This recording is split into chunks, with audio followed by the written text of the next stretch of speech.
inherit economic momentum and kills it in 7 months, you have not just failed, you have sabotaged the future of the country. When the minister declares, quote, "I am not asking for additional money," unquote, he confesses that the government has no ideas, no vision, no capacity to accelerate growth.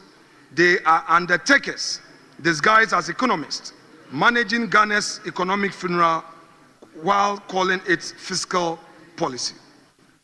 Mr. Speaker, let me remind this House of what Ghana once had and what these self-proclaimed apostles of reset have systematically destroyed. We built robust diplomatic relations with strategic partners at the United States, strengthening Ghana's position in the global market.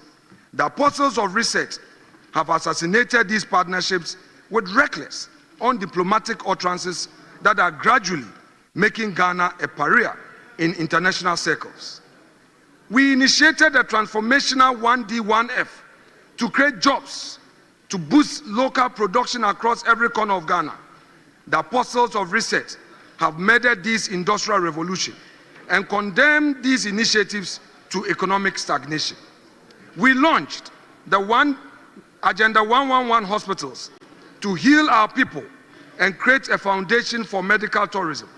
The apostles of reset have killed this health infrastructure expansion, leaving communities without hope for quality health care.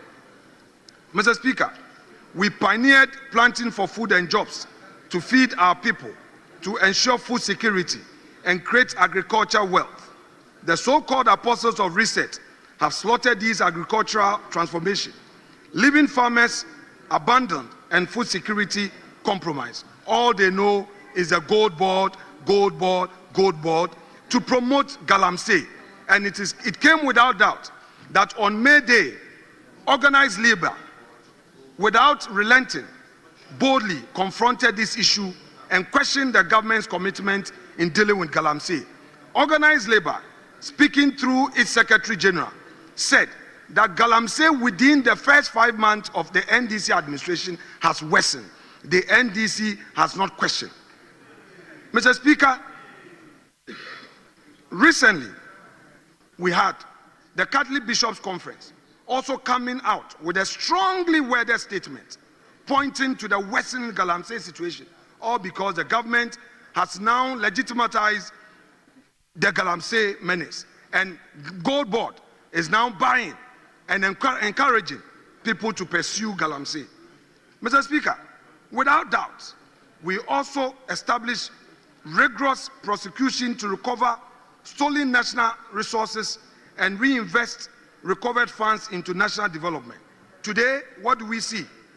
The government is now using nolle prosequa to protect its financiers, and they are rather persecuting NDC, MPP appointees. Mr. Speaker, with 30% of youth unemployed, this government has allocated only 0.5 billion to create jobs, a pittance that insult 3 million unemployed young Ghanaians. When young people have no stake in the legitimacy of the economy, they become recruits for criminal gangs and illegal mining operations. There is a direct correlation between this government failure to create jobs and the unprecedented insecurity plaguing our nation. Every unemployed youth represents not just wasted potential, but a security threat born of economic neglect. Mr. Speaker, over 1,500 Ghanaians, the reports have it, have perished on our roads since January to date. The Kumasi Highway has become a graveyard because this government refuses to pay contractors. Mr. Speaker, even ministries, their allocations have not been released. How much more contractors? None of the ministers can boldly say on record that he or she has received releases. Mr. Speaker, every pothole represents lost productivity. Every death on our highways bears this government fingerprint. The contractors must be paid and paid now. Mr. Speaker, perhaps let me remind the NDC that long before they assumed office in 2009, and long after they had lost power in 2000, the 8 years of the Kufuor administration established the following social intervention programs that are still part of the governance of the country. These were the legacies of President John Agyekum Kufuor. 1, the school feeding. 2, the capitation grant. 3, the NHIS that the NDC shamelessly boycotted the passage of the law. 4, the LEAP. 5, free maternal care and free busing for pupils, and established the Metro Mass Transit System, which became known as the Kufuor Bus. Mr. Speaker, today, we see the NDC, 7 months in office. They have not come out with any productive social intervention program to give hope to the Ghanaian people. We therefore demand that they restore economic sanity through transparent foreign exchange auctions, expand the gold for oil reserve program, eliminate artificial exchange rate manipulation. We also demand of them, through their trade ministry, that they should reinstate the 1D1F program to create opportunity for businesses. The Agenda 111 hospitals, they have to continue to let these hospitals be completed. And again, instead of relying on galamsey activity as a way of growing the economy, they should restore agricultural transformation. Mr. Speaker, government must also strengthen diplomatic relations with strategic partners, restore impartial justice, pay contractors promptly, and create safe environment for business and investment. Mr. Speaker, I need to repeat here, illegal mining is going on and it's affecting our nation. The time has come for this government to rise to the occasion and walk the talk and protect our environment. Mr. Speaker, we, the minority, have a duty to set the record straight, and we will systematically dismantle the misleading claims and omissions in the minister's presentation. Using facts and historical context, we will demonstrate how many of their touted achievements in the last 6 months are either continuation of the policies laid down by the previous MPP administration or simply unearned credit claimed by the new government. We cannot allow false narrative to take root.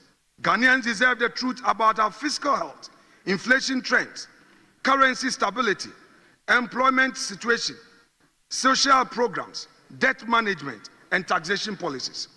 I need to remind them that upon assuming office, a directive was issued by the Chief of Staff, which directive led to thousands of jobs being lost. Many Ghanaian youth who had been employed were sacked, and an attempt to raise the matter on this House floor was resisted by the majority. Mr. Speaker, let us be clear. The story of Ghana from 2017 to 2024 was one of significant progress. And though tough decisions had to be taken amidst global and domestic challenges, we all saw that within half a year, this NDC, blaming the MPP for all economic woes, yet taking credit for the groundwork laid before. Mr. Speaker, we will address major claim in 10, exposing again the inconsistency, highlighting the true drivers of Ghana's recent economic development. Mr. Speaker, the mid-year review attempt to paint the former MPP government as fiscally reckless, citing, quote, balloon deficit, unquote, arrears of 6 billion in unpaid bills and 194 billion in contract commitment. Yet, yes, Ghana's deficit did spike in 2020, we admit, but context matters. Context matters. A global pandemic forced emergency expenditures and a banking sector cleanup to protect millions of depositors. These were extraordinary interventions, not wanton profligacy.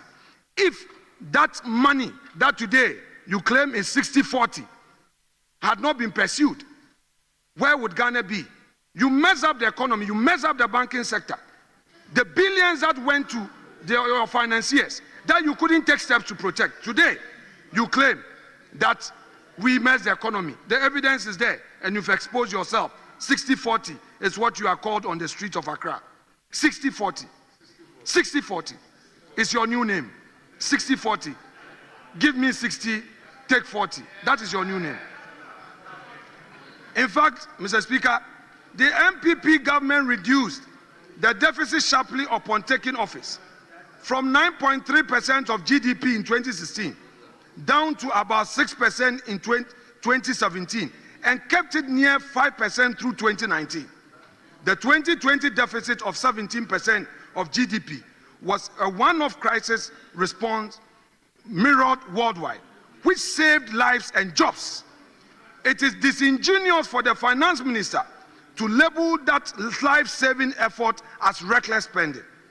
Let us also correct the record on Ghana's public debt and the claim of alleged insolvency.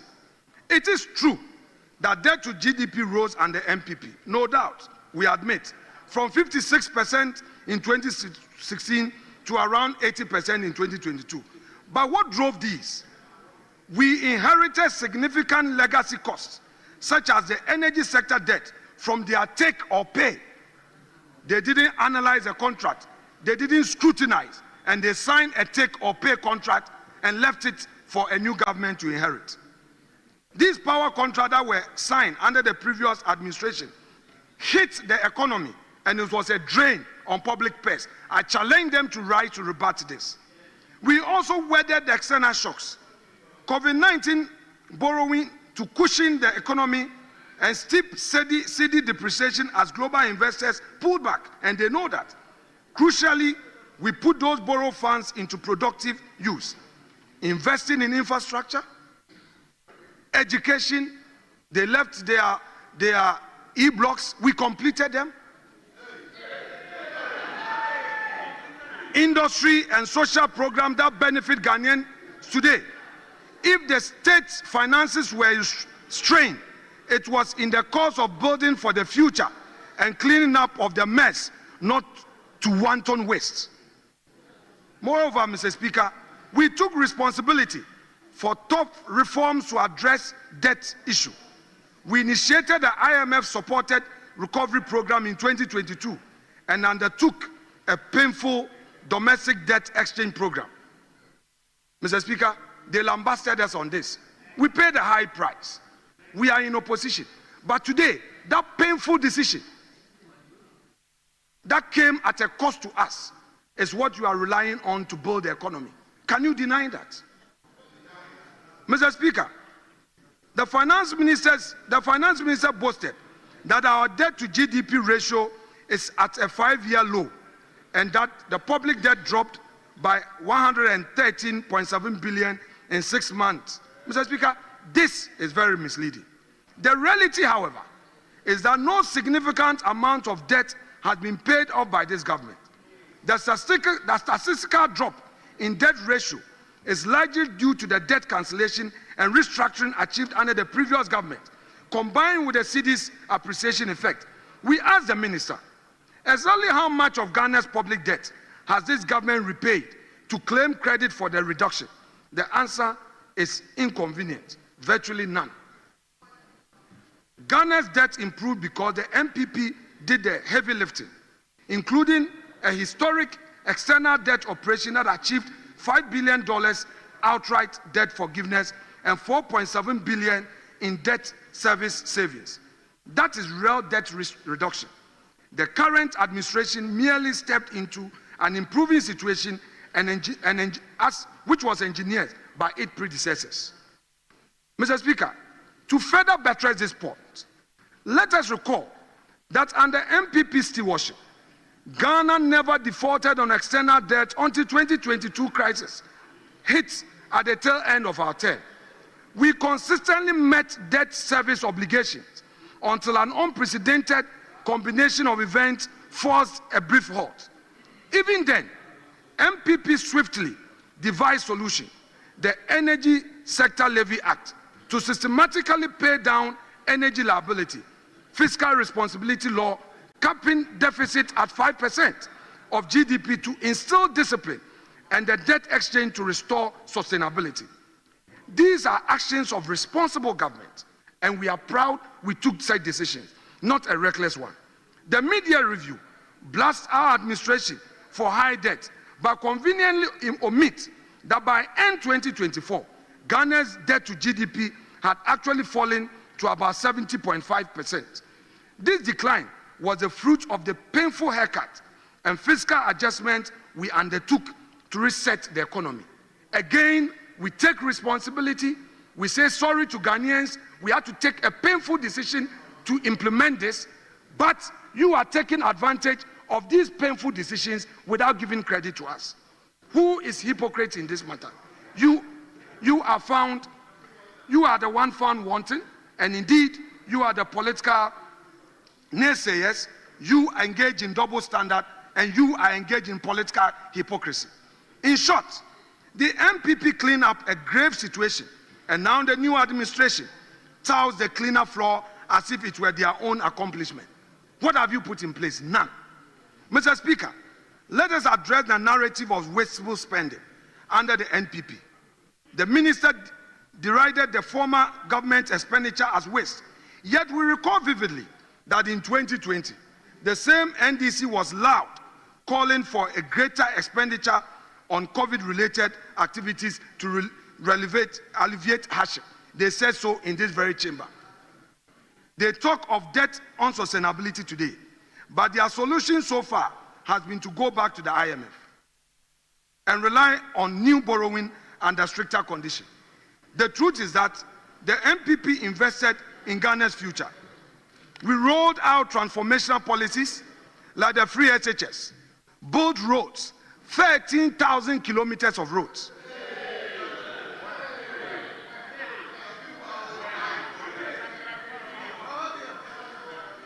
Mr. Speaker, for emphasis. Mr. Speaker, for emphasis.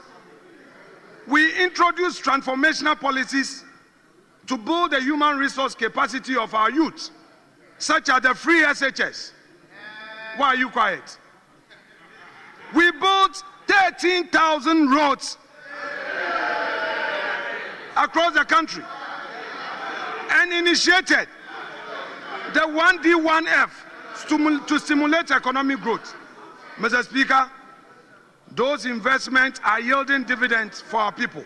Meanwhile, the current government enjoys an IMF lifeline and fiscal space created by MPP's difficult reforms. They should be thanking the previous administration and not lambasting it.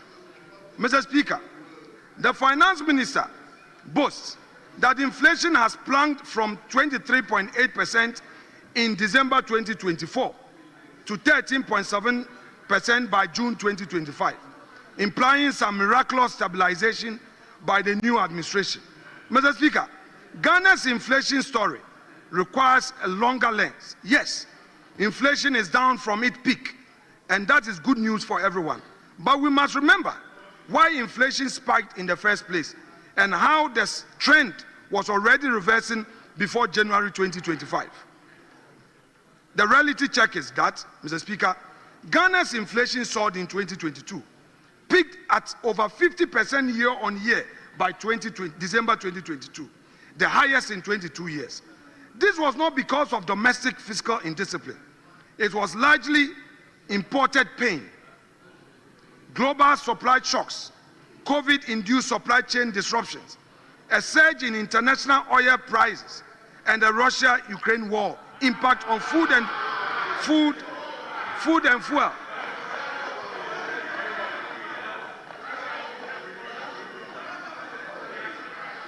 Mr. Speaker,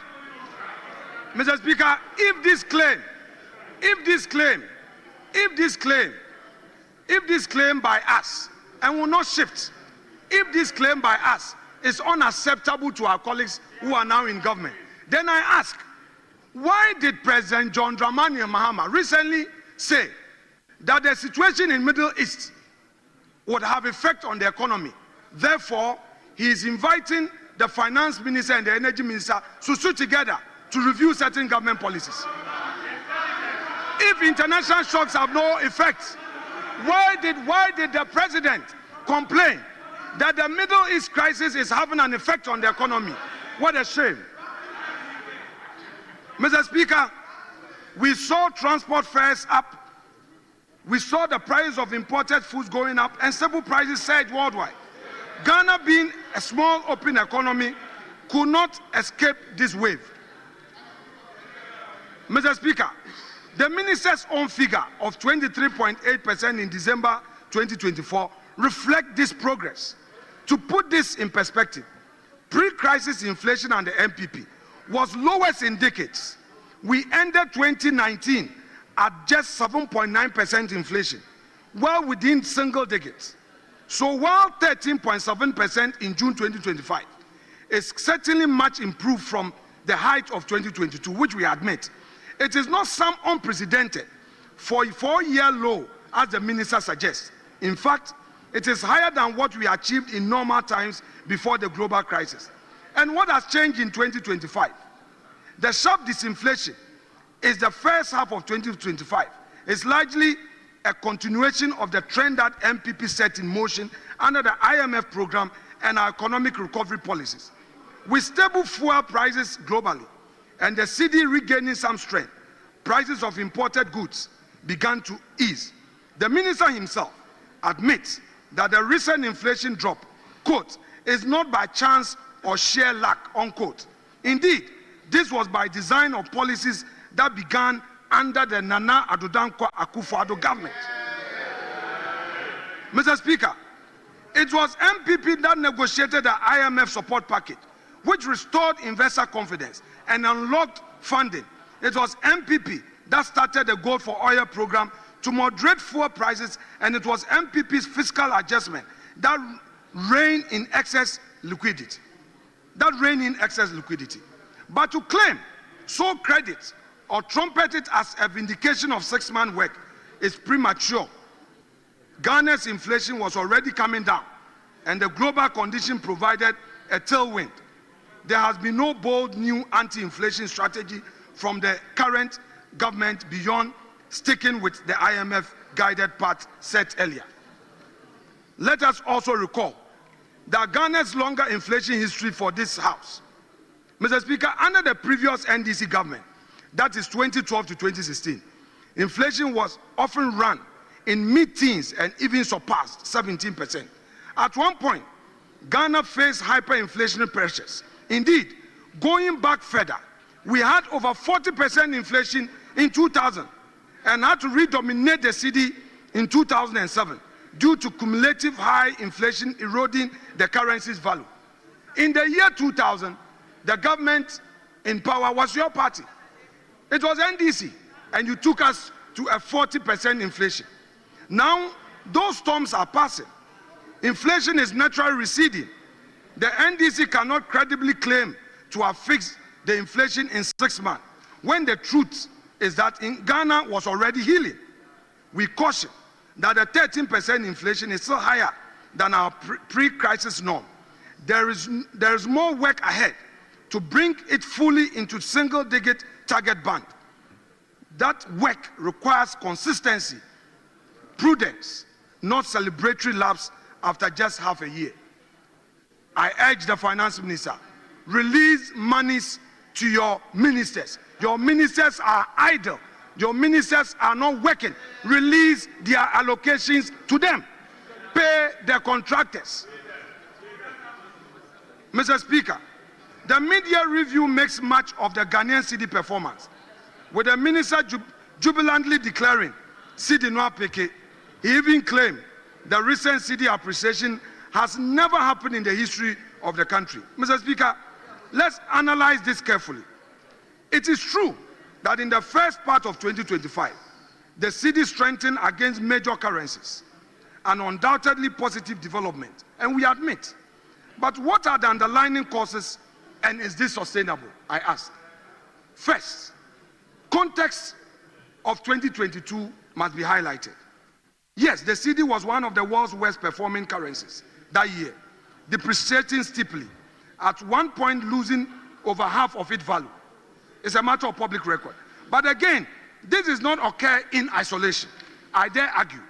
In 2022, virtually all emerging economies fell short sharply against a surging US dollar. Emerging economies and their currencies fell short of the US dollar. Several Federal Reserve aggressive rate hikes made the dollar strong in decades.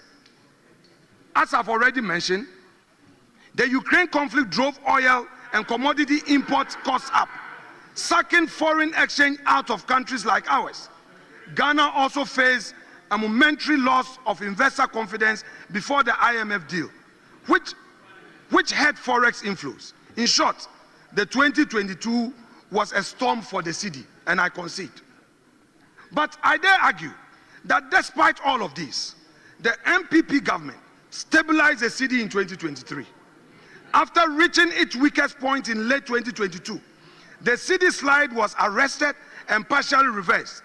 The key was restoring confidence, securing the IMF agreement in 2023, commencing the debt restructuring, which signaled to markets that Ghana was addressing its debt and innovative policies like the gold for oil, where we battered gold for oil for fuel to reduce forex demand. By end 2024, the cedi depreciation has slowed dramatically. It was down only by 19% year on year against the dollar, a marked improvement from the free for all earlier. So when the new government took over the reins of affairs in January 2025, they inherited a stabilizing currency, not a perpetually dwindling one. Mr. Speaker, the cedi depreciation, now the cedi's appreciation in 2025. Indeed, from January through to June, the cedi strengthened significantly, which the minister touted as unprecedented. We do welcome a stronger cedi. We on this side welcome a stronger cedi.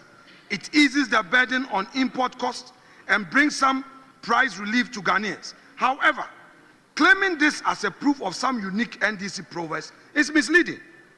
Several factors have contributed to the cedi's rise, and they are not purely the result of fresh political genius. A major factor is renewed investor confidence and inflows on the back of the IMF program and improved fiscal outlook, a trajectory set in motion last year.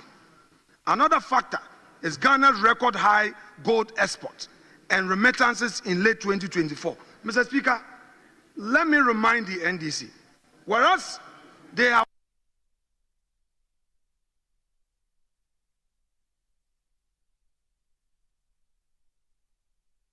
IMF. That is why recently the IMF exposed you, that you have acknowledged that the stability you find today is as a result of the foundation laid by the Akufo-Addo government. Why did you refuse to acknowledge it in the dispatch box, but wrote a letter to the IMF to admit this?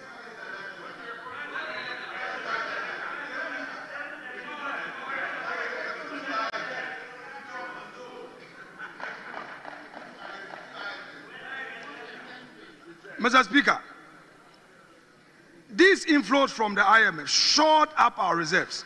By end 2024, Ghana's gross international reserves stood at $8.9 billion, a healthy buffer well ahead of IMF targets.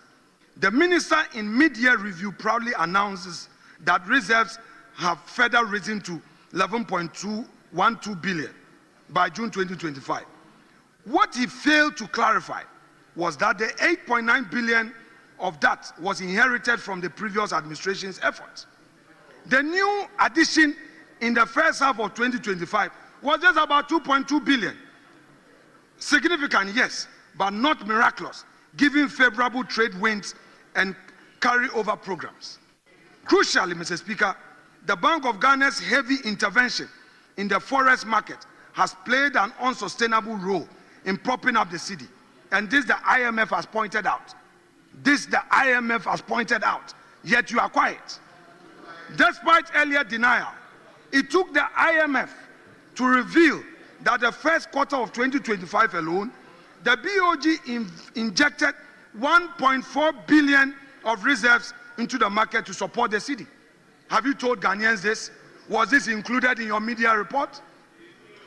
This kind of artificial support, effectively using scarce reserves to boost the cedi, can only be a short-term strategy. Indeed, the IMF has cautioned our government about the sustainability of this approach, urging that we reduce BOG's footprint and allow greater exchange rate flexibility going forward. On the ground, many importers and businesses will tell you a sobering truth. While the official interbank rate has shown a strong cedi, dollars have become scarce in the open market. A wide arbitrage has emerged. The cedi appears stronger on paper, but it is difficult for businesses to actually obtain forex at those rates. As one of my colleagues, Mr. Speaker, aptly put it, cedi no apeke, but Abochi has a dollar. The point is that the real economic strength comes from a currency's purchasing power, not just the exchange rate on a given day. This government must hear this. Mr. Speaker, in contrast, consider the currency stability under the MPP's first term. That's 2017 to 2019. During the period, the cedi's annual depreciation averaged around 8 to 10%. A remarkably stable performance compared to the 18 to 30% annual slides seen in the previous NDC era of 2022, 2012 to 2016. There were even stretches where the cedi was one of Africa's more stable currencies under Akufo-Addo's administration.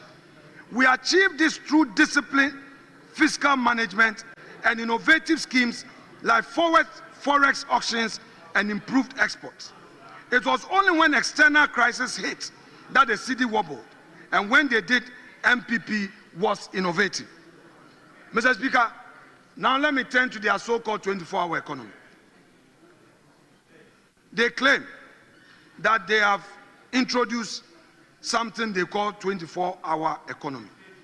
They've touted it as a transformational plan to run Ghana's economy around the clock, spanning 8 pillars from Grow 24 to Connect 24. On paper, it promises 1.7 million jobs in 4 years and a productivity reboot. However, Mr. Speaker, this rhetoric of a nation that Ghana never sleeps collides with Ghana's own on-ground realities. Few African cities truly operate 24/7, and Accra is nowhere near a New York or Dubai. What we expect is for the government to make investment in the private sector, but there are no such signs. All they know is to focus in promoting galamsey. Tripling daily operating hours in key sectors sounds impressive, but visibility is questionable. Ghana's economy cannot be willed into 24-hour cycle by slogan. It requires concrete capacity that currently seems lacking.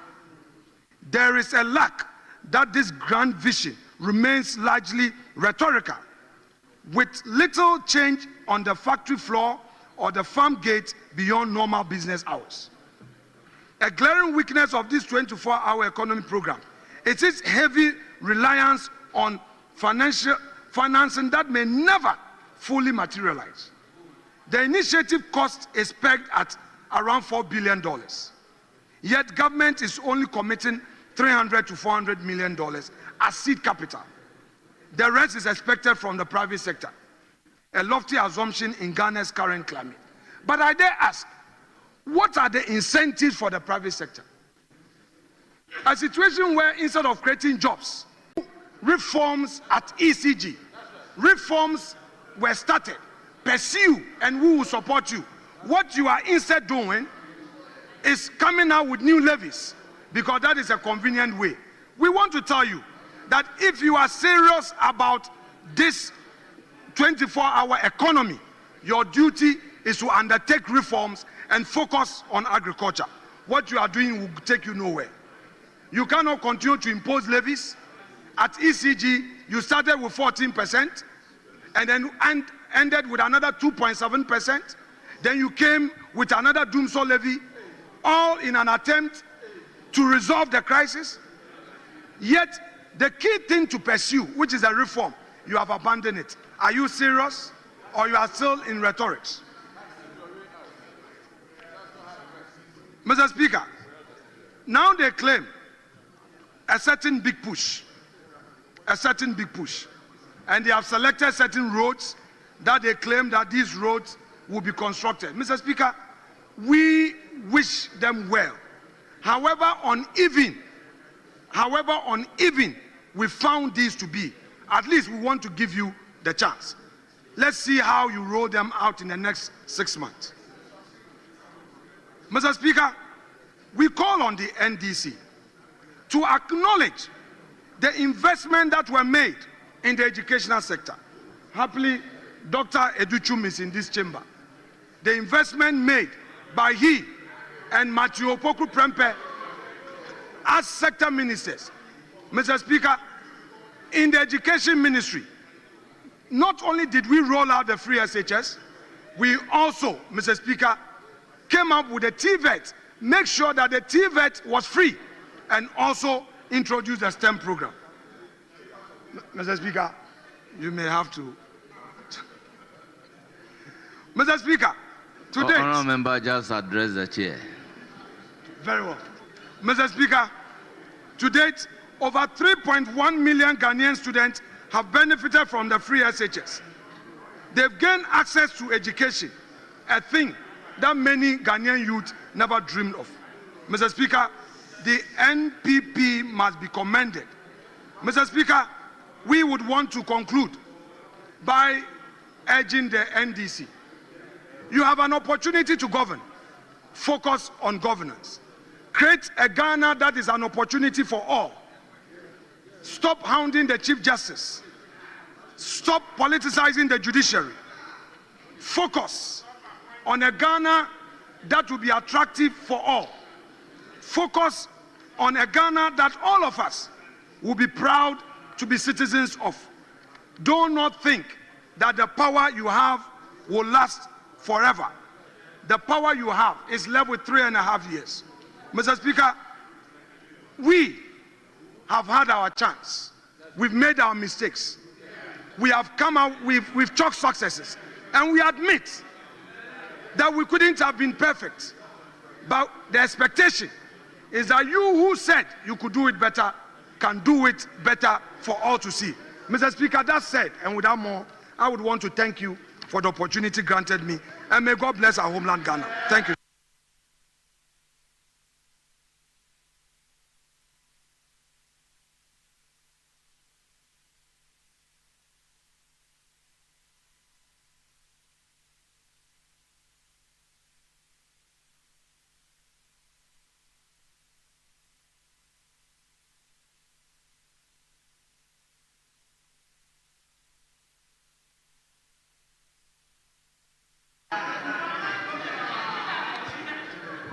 Honourable Minority Leader, thank you. Thank you very much for your concluding remark.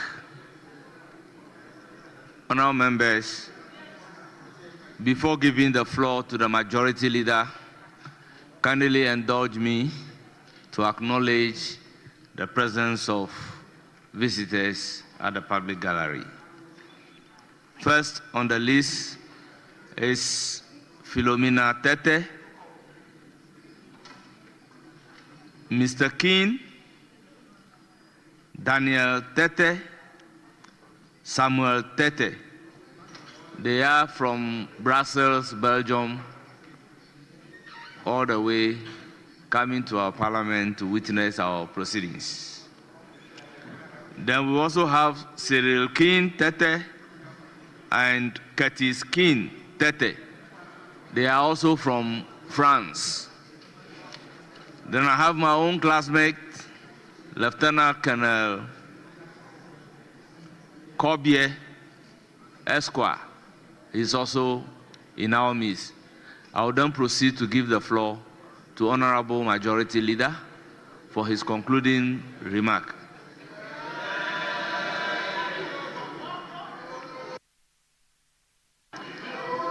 You also have 45 minutes.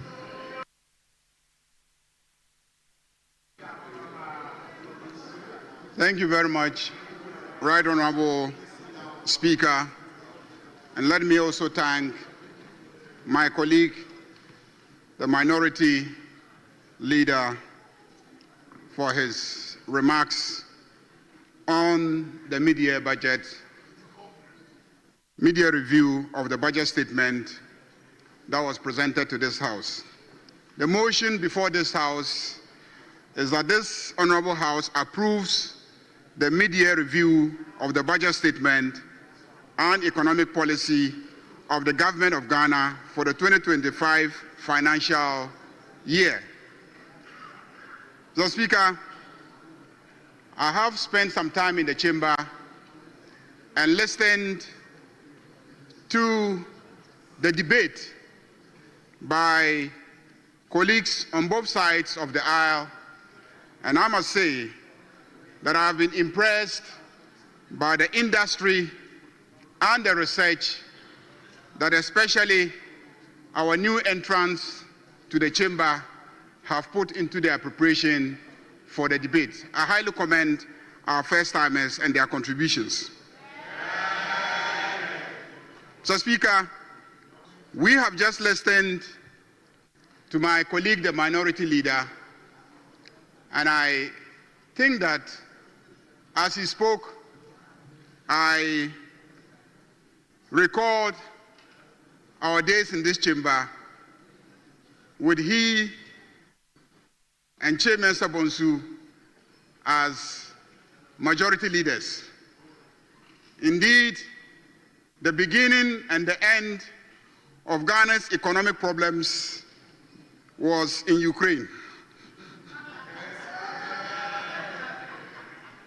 I'm tempted to believe that the NPP as a party and a government has benefited more from the Ukraine war than even the Russians who started it.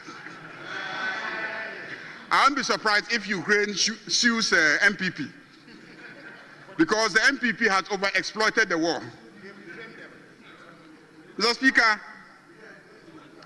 as I listened to the minority leader, I recall vividly sitting on this side and over 88 members of parliament on the MPP side in government petitioning and indeed threatening to leave this house because they wanted their very failed finance minister dismissed. Their finance minister had performed so abysmally that over 88 of them marshaled their numbers and wanted the finance minister deposed. And I am surprised today to hear the minority leader attempt to obliterate that record from our history. I hereby remind you. Which finance minister? You are boasting of social intervention programs. Ken Ofori-Atta capped every single social intervention fund in this country. Get Fund was capped, Common Fund was capped, NHI was capped, every social intervention was capped. Road Fund was capped. Mr. Speaker, it is not a question of who started a social intervention program. The question is who most efficiently ran a social intervention program. And I can say with pride and confidence that since assuming office, John Dramani Mahama and his Minister of Finance have demonstrated greater commitment to social intervention than anybody has ever done. We have uncapped Get Fund. We have uncapped Common Fund. We have uncapped NHI Fund. And we have not only uncapped them, but since assuming office, we have been up to date in payments, and none of those funds have been deprived of any funds.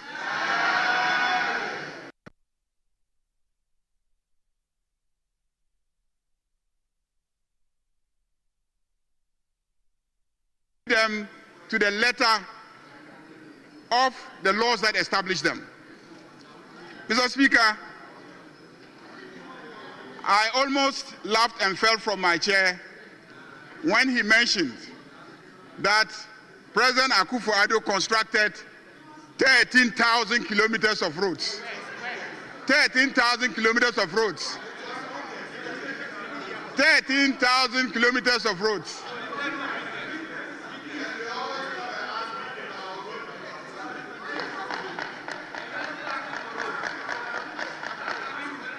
Mr. Speaker, that has been clearly debunked. And I want to tell my friend, the minority leader, that no matter how many times you tell a lie, it still remains a lie. There's no number of repetition of a lie that will transform it into a truth. And Ghanaians know that their roads were not done under the NPP. Mr. Speaker, I think that I want to quote the Deputy Managing Director of the IMF, Bo Lee, recently, to give a clear indication of how the NDC government is viewed, not just by those of us on this side of the House, but by people as far away as Washington. Mr. Speaker, the IMF Deputy Managing Director, Bo Lee, issued a statement and said, faced with large policy slippages and reform delays at the end of 2024, the new administration has taken bold corrective actions. Please listen. Please listen. This is the IMF speaking. This is not the majority leader. This is not Atuforsen. This is not John Dramani Mahama. This is Bo Lee. He says, faced with large policy slippages and reform delays at end 2024, the new administration, that is the administration of President John Dramani Mahama, the new administration has taken bold corrective actions to maintain the program on track. So even the IMF program that you began, you delayed in the implementation of the measures because you were afraid of the 2024 December elections. So there were slippages, there were delays, all the measures that you were supposed to implement, you did not implement them for fear that implementing them may cost you an election that you actually lost in the end. So this is what he said. Combined with ongoing reform efforts and an improved external position, the corrective measures are set to support Ghana in reaching the goals of economic stabilization, rebuilding resilience, and fostering higher and more inclusive growth. The authorities are strongly committed to restoring fiscal discipline and addressing the structural weaknesses that led to the slippages. They have passed a 2024-2025 budget consistent with the program's objectives and enacted and enhanced fiscal responsibility frameworks. Looking ahead, staying in the course of fiscal adjustments and completing the debt restructuring are key to ensure fiscal sustainability.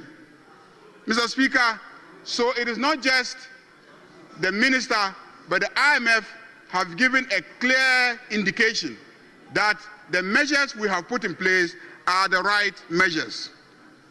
Mr. Speaker, it is not just the IMF. The various credit rating agencies, Fitch, and all of them have given a clear indication that Ghana is on the right path. Ghana's economic reform efforts have received a major boost as global rating agency Fitch upgraded the country's long-term foreign currency issuer default rating, IDR, from restricted default to B- with a stable outlook. And that is not just Fitch. All the others have given us a very positive rating. Mr. Speaker, civil society groups, everybody knows Imani Ghana. Everybody knows that they are a very impartial organization. When it is A, they say it is A. When it is B, they say it is B. After the Minister for Finance delivers his mid-year review to this Parliament, the President of Imani Africa, Franklin Kujo, clearly threw his support behind the Finance Minister and the policy measures that he has been implementing. Mr. Speaker, when you look at the media review, you will take 10 key points. The media review does not request for extra funds. We're not asking for extra funds. An approval is requested, but the approval is simply based on the fact that there is some multi-year expenditure item and Section 33 of our PFM Act indicates that it has to receive parliamentary approval. Mr. Speaker, very good news reported in the mid-year report. Public debt dropped by 113.7 billion Ghana cedis. Mr. Speaker, the MPP left us with a debt exceeding 726.7 billion Ghana cedis.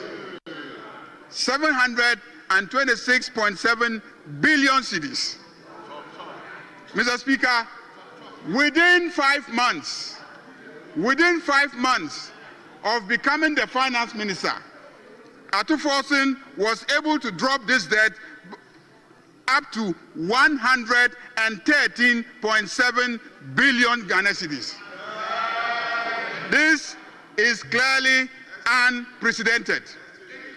Somebody says that, where did he get the money from? That it is exchange rate. It takes intelligence to know that you can use exchange rate to pay your debts. It takes wizardry, economic wizardry, to know that you can use exchange rate alone to pay a lot of your debt. Why didn't Ofori-Atta use exchange rate to pay the debt? Why didn't Ofori-Atta use exchange rate to pay the debt? Why didn't he? Mr. Speaker, another key point that we take from the media review is that we are going to approach our infrastructure development more intentionally than we have done in the past. So the 55 major stalled infrastructure projects, we will not pursue all of them at once, because if we spread ourselves thinly, given our debt obligations, we might not be able to make significant progress. And so the minister has decided to concentrate on a few of them. Mr. Speaker, the minister is also following up to ensure that we clean the public sector payroll. And he has reported to us that he has conducted a payroll audit. And so far, what the audit reveals is that we have 150 million Ghana cedis in unearned salaries identified.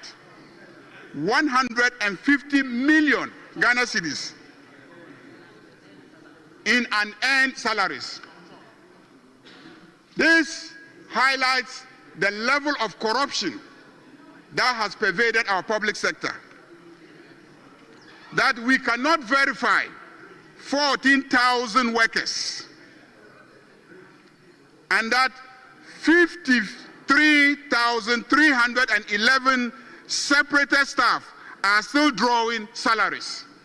So 53,311 staff who have left the public service, separated, are still earning salaries from government, whilst we cannot verify 14,000 workers. So in all, 450 million Ghana cedis is going as an earned salaries. Mr. Speaker, another major thing that the minister has indicated in the mid-year review is that the sinking fund is going to be populated with funds again. Indeed, I recall when the minister stated that he was going to begin to put US dollars in our foreign accounts and Ghana cedis in our local currency accounts, a colleague minister, a minister of state shouted, why is he going to do that? All the time when we come, we build these funds, and the day we leave office, and people will come and squander all the funds. Squander all the funds. Why is he going to build another fund again? So the MPP will come in future and come and squander all the funds. When the finance minister, when I turned to the minister and I told him that I'm very sure that for a very long time the MPP will not come. Mr. Speaker, the minister has also indicated that major reforms are taking place in the energy sector. Indeed, the Energy Sector Levies Act is expected to yield 2.9 billion, but that is not enough. There is an effort to transition to gas usage so that we can drastically cut down on our energy expenditure. And that is my response to the entreaties of the minority leader that we must address the wastages in the energy sector. Mr. Speaker, when you listen to the media review, one theme runs through the media review, and that is the theme of fiscal discipline. Fiscal discipline. Mr. Speaker, by 2023, our economy had gotten to a very critical point. Our debt to GDP ratio had peaked to 84%. Inflation had soared to 54%. Mr. Speaker, I could not believe it to hear that fiscal deficit shrank from 10.7% of GDP in 2022 to 1.1% of GDP in 2025. These are measures that could not have been achieved without painful fiscal discipline. I was also impressed to see that our debt to GDP had also declined from 84% to 43.8%. Mr. Speaker, clearly, I have heard my colleague and the NPP complain about lack of spending. Lack of spending. We are not spending. We are not spending. Mr. Speaker, it is true that we are not spending on wasteful expenditures.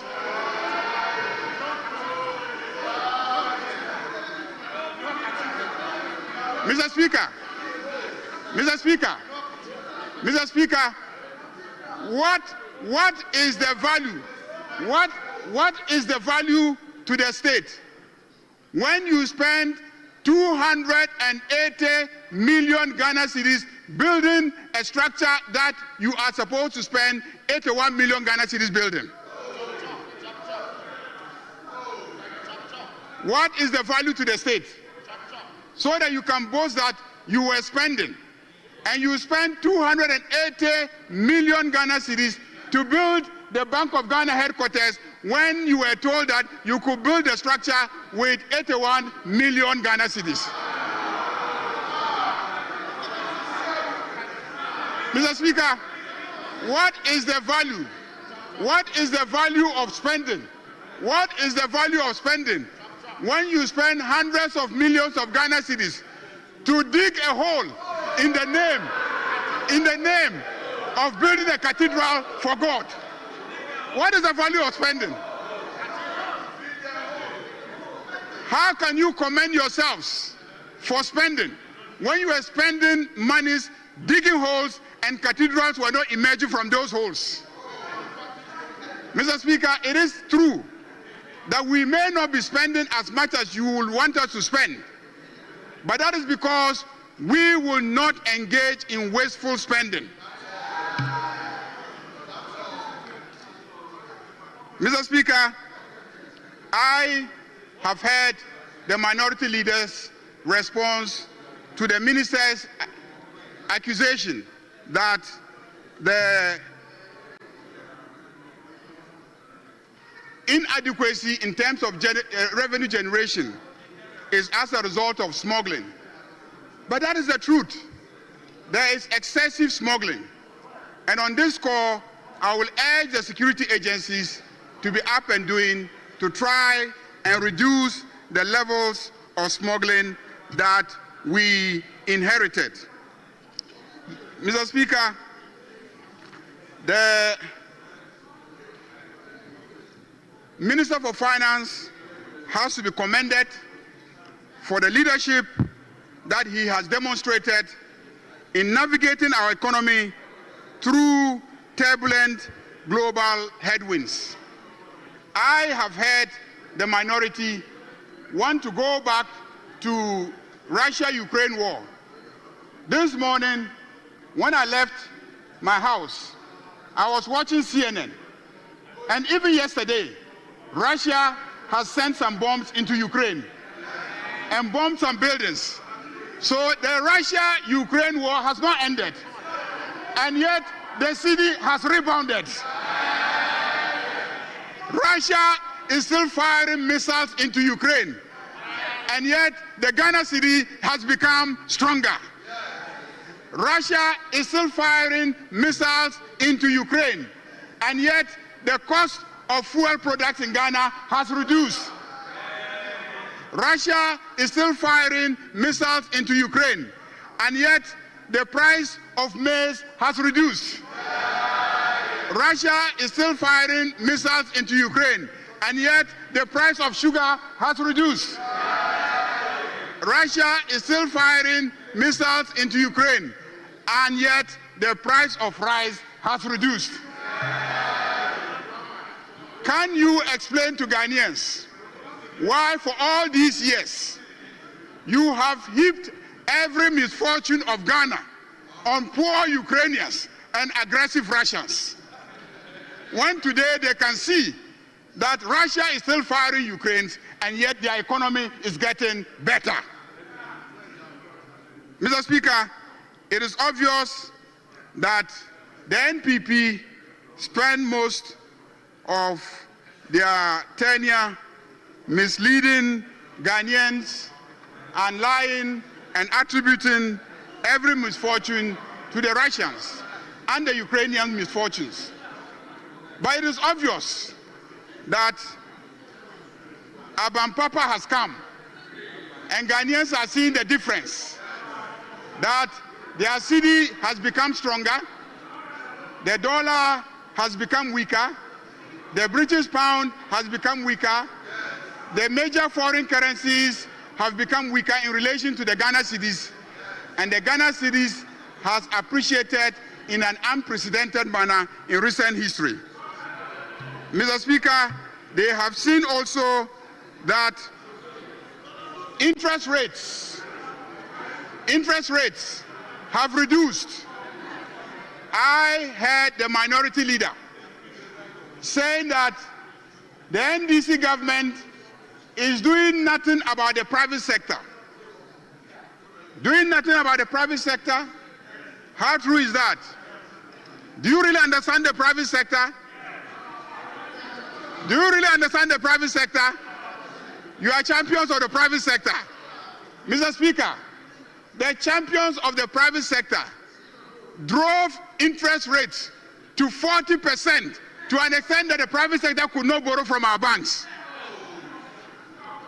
That is the champions of the private sector. Since assuming office, interest rates have reduced. Inflation has reduced. The cedi has become stronger. The dollar has reduced. These are the things that the private sector is looking for. When the private sector is able to go to the bank and there's liquidity in the banks and they can borrow at lower interest rates and expand their businesses, they prefer macroeconomic stability as against tax exemptions. The private sector prefers macroeconomic stability as against tax exemptions. So the era when every day we were inundated in this house with applications for tax exemptions instead of focusing on driving interest rates down, on reducing inflation, on reducing the exchange rates so that businesses can thrive and create jobs for the people, those days are long gone. Mr. Speaker, in 6 months, barely 7 months, the private sector is becoming the real engine of growth. The real engine of growth. I listened to the minority leader. He asked about jobs. He asks, where are the jobs? Where are the jobs? The jobs are occurring in the private sector. There's a lot of money in the banks chasing businesses. Just walk out and ask any banker. A lot of money in the banks chasing businesses. Do you know why? They are chasing businesses because government has stopped borrowing from the local banks. Indeed, I've just heard a colleague MP say that it's not just the private sector. Indeed, they are chasing MPs with loans. Mr. Speaker, so the economy is doing well. Growth has rebounded. Our fiscal deficit has reduced to 3.1% of GDP from 7.9 in 2024. Gross international reserves have increased to 11.12 billion US dollars, covering almost 5 months of imports. We have achieved a primary surplus for 2 consecutive quarters, $2.1 billion in Q1 2025, according to the Bank of Ghana. Debt to GDP ratio declined from 61.8% in December 2024 to 55% through active liability management. Ghana has been upgraded by the major credit ratings agencies. Fitch Ratings upgraded Ghana. Standard & Poor's Global Ratings have also revised their ratings on Ghana, and Ghana is looking very good to the international financial institutions. Mr. Speaker, there may be some challenges with revenue mobilization, but even then, the story is very good. In the first quarter of 2025, I think that they were able to rake in over 5 billion Ghana cedis. Efforts are being made to modernize our revenue collection agencies, and we believe that very soon we will begin to see real progress in that sector. Mr. Speaker, we will spend, but we will spend wisely. We will be spending over 28.7 billion on capital expenditure. Over 28.7 billion. In the 2024 budget, the MPP spent only 28.7 billion. But in our 2025 budget, we have allocated 32.9 billion to capital expenditure. So we will spend. Mr. Speaker, we are spending on all the social intervention programs, and we have increased them. Senior high school, well taken care of. Indeed, Mr. Speaker, there is innovation in social intervention. Under the NPP government, who claim they are private sector oriented, they spend mostly on public sector institutions. But this year, we are spending on 60 private senior high schools. So we're not only spending on government senior high schools, but we're also spending on some private senior high schools. So we are including the private sector, even in spending on social intervention. We have increased the allocation to LEAP. We have increased the capitation grant. We have increased almost every social intervention program. Mr. Speaker, we are strategic in our direction. We are going to focus on agricultural transformation. Indeed, we are already beginning to see progress in the agricultural sector.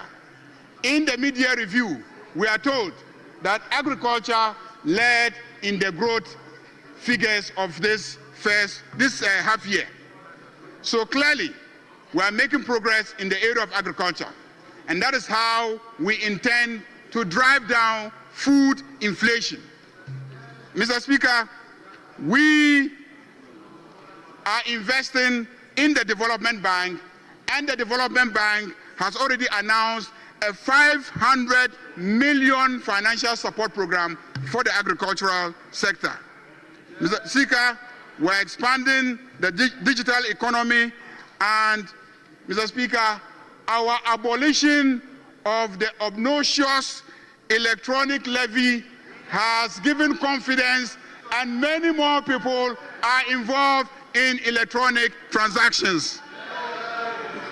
In April 2025 alone, mobile money transactions reached an all-time high of 351.7 billion Ghana cedis. Mobile money transactions in April alone reached an all-time high of 351.7 billion Ghana cedis. Mr. Speaker, that is how much confidence Ghanaians now have, having abolished the electronic levy, and Ghanaians are using the electronic highway to transact their businesses. The number of transactions increased from 764 million transactions in March 2025 to 778 million transactions in April. That's just 1 month jump. Mr. Speaker, it is clear that the policy that we initiated and implemented in the abolition of the e-levy is indeed generating positive results. But Mr. Speaker, we are not yet out of the woods. We are not yet out of the woods. And so we will take constructive criticism.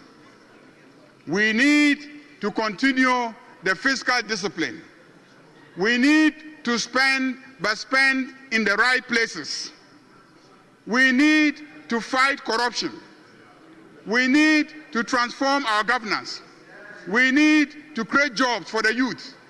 We need to invest more in agriculture.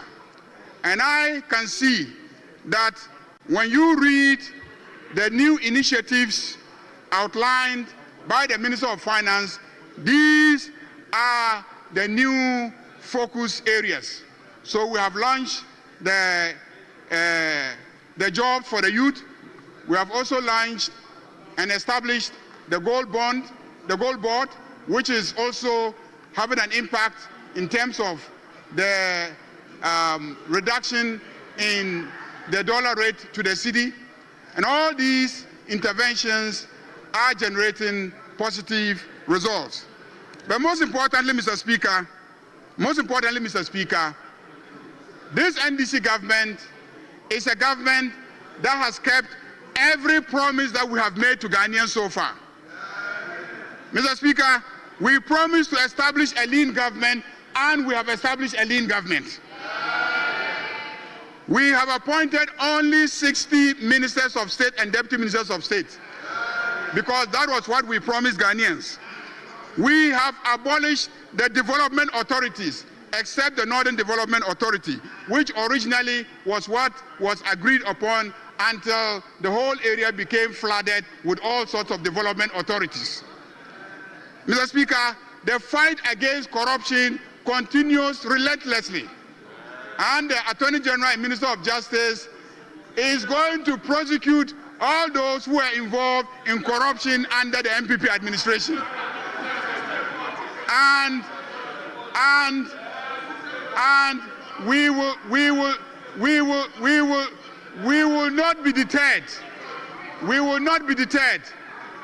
Corruption has to be fought, because if we do not fight corruption, all the gains that we are registering will be lost in no time. Mr. Speaker, the 24-hour economy, which is a key pillar in our economic strategy, will be rolled out very soon. And I have listened to the minority leader. He has provided some useful suggestions, and I can assure him that I have sat in cabinet, and many of the things that you have raised are indeed key considerations in implementing a 24-hour economy. You need an infrastructure base to support running an economy for 24 hours. Key among it is energy. So we are taking steps to boost our energy generation capacity in the country. We are taking steps to boost law enforcement capabilities so that people can work 24 hours without fear of crime and violence. Indeed, we are looking at the various possible economic nodes. So the northern sector will have a whole strategy that it will focus on. The Volta Basin will have a whole strategy that it will focus on. The coastal belt will have a whole strategy that it will focus on. The cities and the rural areas and the mining sectors. Every sector of our economy has some strategy that we are focusing on as part of the 24-hour economy strategy. Very soon, we will bring the Directorate of the 24-hour economy to come and give us further briefings of the details of the rolling out of that program. So let me assure you that the 24-hour economy will be implemented, and it is going to be a game changer. Mr. Speaker, our economy is turning around. We are recovering. Inflation has come down. Changer. Mr. Speaker, our economy is turning around. We are recovering. Inflation has come down. The cedi has rebounded. The dollar has reduced in value in relation to the cedi. Fiscal discipline is being adhered to. We are fighting corruption strenuously, and we are retooling our public sector to make it more efficient, more effective, and also less wasteful of public resources. The Minister for Finance, Honorable Atuforsen, needs to be commended highly for his leadership. He needs to be commended highly for his discipline. He needs to be commended highly for his wisdom. Mr. Speaker, in the past, we were told of some economic wizards being paired with certain candidates so that they will perform economic miracles.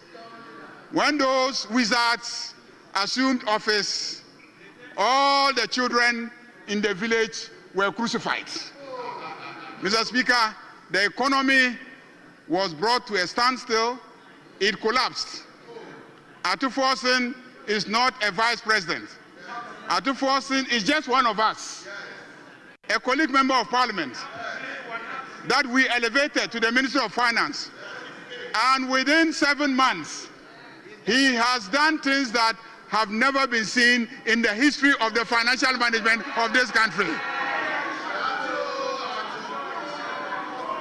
Mr. Speaker, I want to conclude on the note of Boku.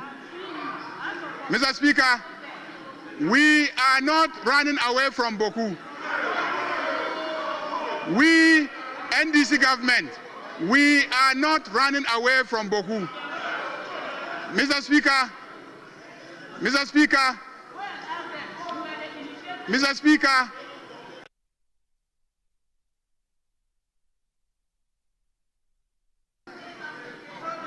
from 1984 till 2001, when Kufuor took over as president.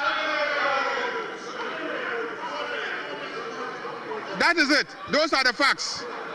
Mr. Speaker, Mr. Speaker, Mr. Speaker, Mr. Speaker, you don't know about Boku. Let me tell you about Boku.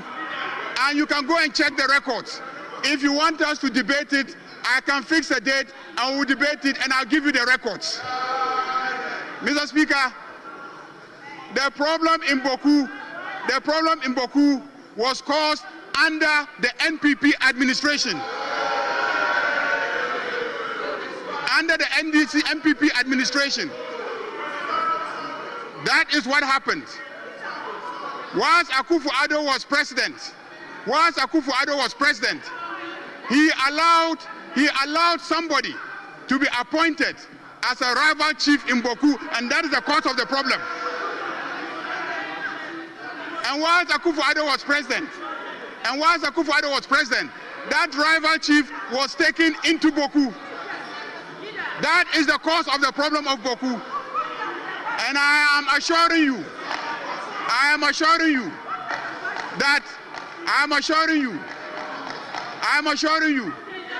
that President John Dramani Mahama will solve the Boku problem once and for all. Boku problem will be solved once and for all by John Dramani Mahama. We are not rushing. We don't want to be populist. We have confidence in the Asantehene, and we leave the matter in his hands. And I can assure you that Boku will be solved. Mr. Speaker, on that note, let me thank our friends in the minority. Why am I thanking them? They stayed away from the presentation of the mid-year budget. But they have come to debate the mid-year budget. So I thank them. Let me thank the majority, because we have been steadfast with the Minister of Finance, supported him, implemented all his policies, enacted all the legislation that has enabled the positive gains that we are seeing in the economy of ordinary Ghanaians. I thank you very much, Mr. Speaker. I thank you very much.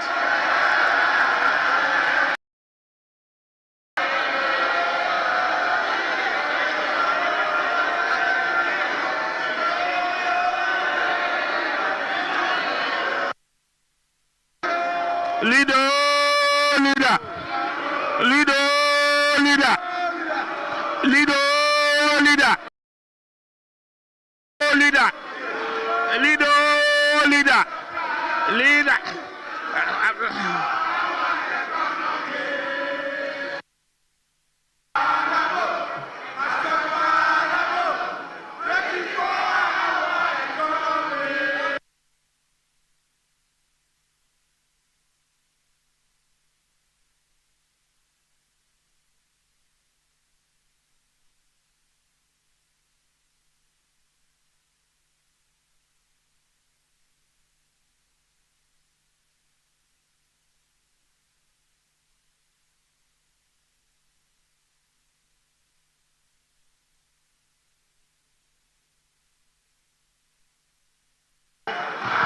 Honorable members,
honorable members, can we have some order?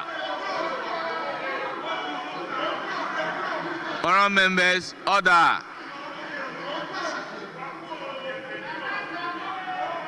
Honorable members,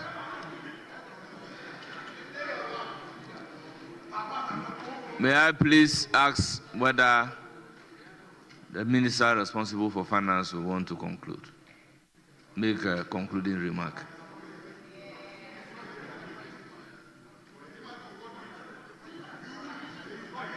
Yes, Majority Leader.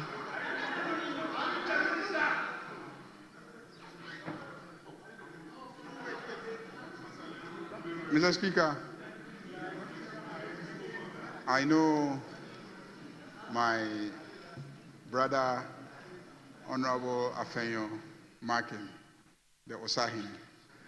There are times when Togbe, you know, there are times when Togbe will exercise his magnanimity and his sense of mercy in a way that surprises everybody. And I know that this is one of those times. This is one of those times when we will be able to prevail on the Osahini, the Togbe, to allow the Deputy Minister for Finance to conclude on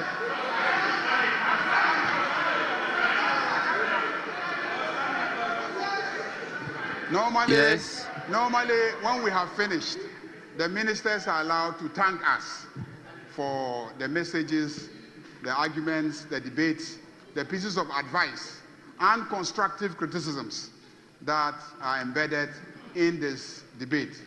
And I believe that, given that the finance minister is unavoidably absent, my brother will allow the deputy minister, who is one of us, who is a friend of the Osahini, to conclude on behalf of the Minister for Finance. I make an application for him to be allowed to conclude on behalf of the Minister of Finance. Leader.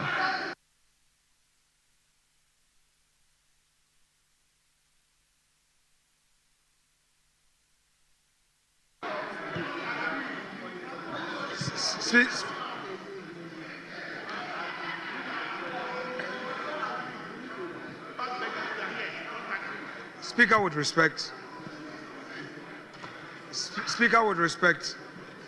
the Leader of Government Business has made an application. Such applications are generally not opposed.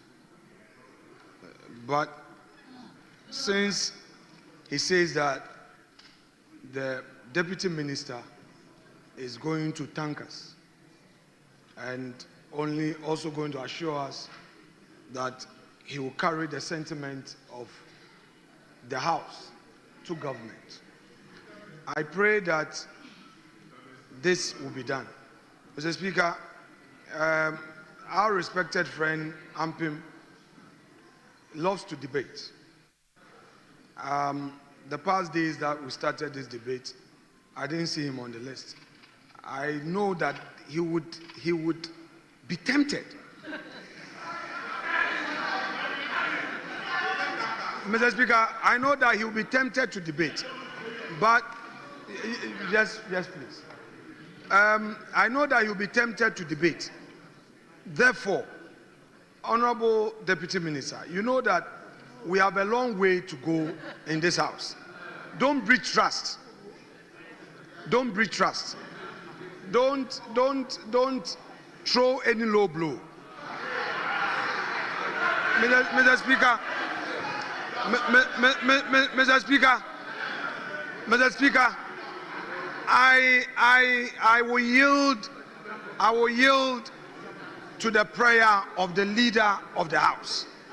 But please, just be in your diplomatic best and within 2 minutes. Mr. Speaker, and just 2 minutes. Do the right thing so that in future when an application is made for you, we will not oppose. You know you have a business here. What actually brought you was this, your business. And we've also agreed to the other paper addendum. So anything negative you do may...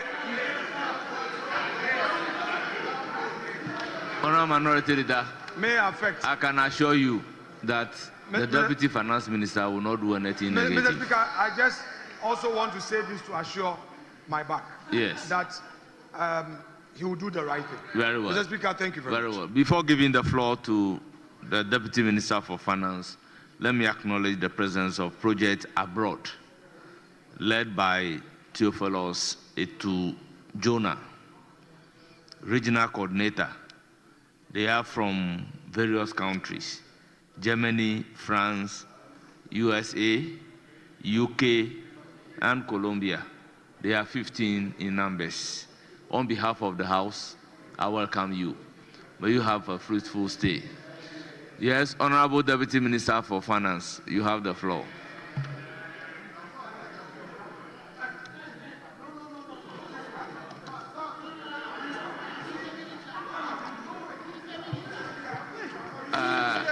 Ampim.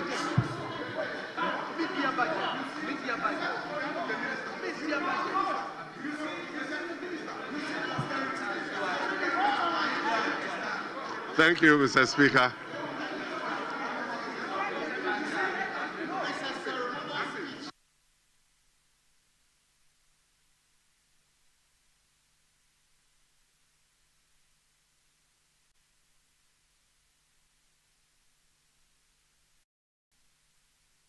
Mr. Speaker, with respect, my grandpa told me about patience and posterity. No. Under normal circumstances, this should be nothing. But you know, Mr. Speaker, you see, when I am even using the dispatch box, they would raise all manner of things, but it's okay. Mr. Speaker, the mood in this House is one of cooperation. I will not object to Honorable MP, please get up It's fine. your place but and then colleagues, address us. No, you should always remember the evil you do to others would always come and haunt you. But I have no problem.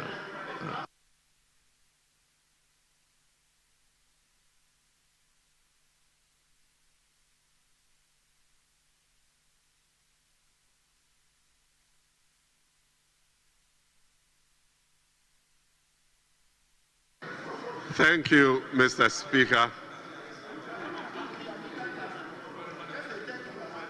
Mr. Speaker, on 24th of this month, the Minister for Finance, Dr. Kesil Atoforsen, was in this House on the authority of His Excellency President John Dramani Mahama to present the mid-year review of the 2025 budget in line with Section 28 of the Public Financial Management Act.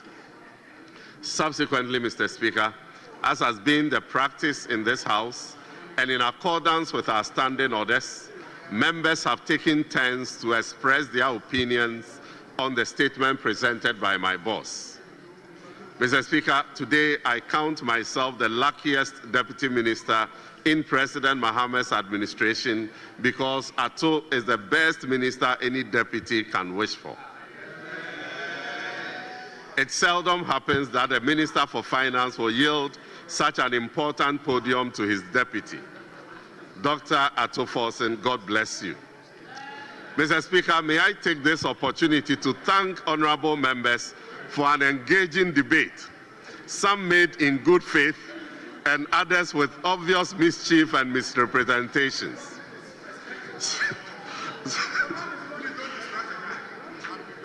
Since our colleagues on the other side were not present to listen to the Minister for Finance at first hand, we may forgive them for the misrepresentation since they may be speaking based on hearsay. However, Mr. Speaker, kindly permit me to correct some of the misrepresentations made by some colleague members. The Honorable Abna Osei Asari stated, and I quote, "If the cedi has appreciated against the US dollar, external interest payments should come down. It has rather increased by 1 billion cedis. Mr. Speaker, I want to state that this assertion is totally incorrect. In fact, Appendix 2C of the media statement indicated under external interest payment that out of the 3.97 billion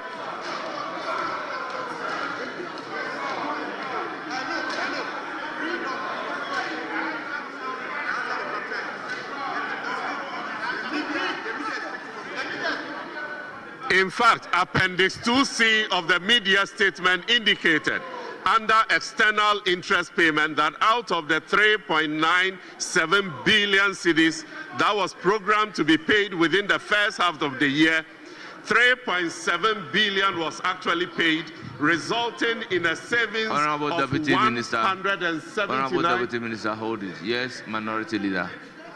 You two come and move.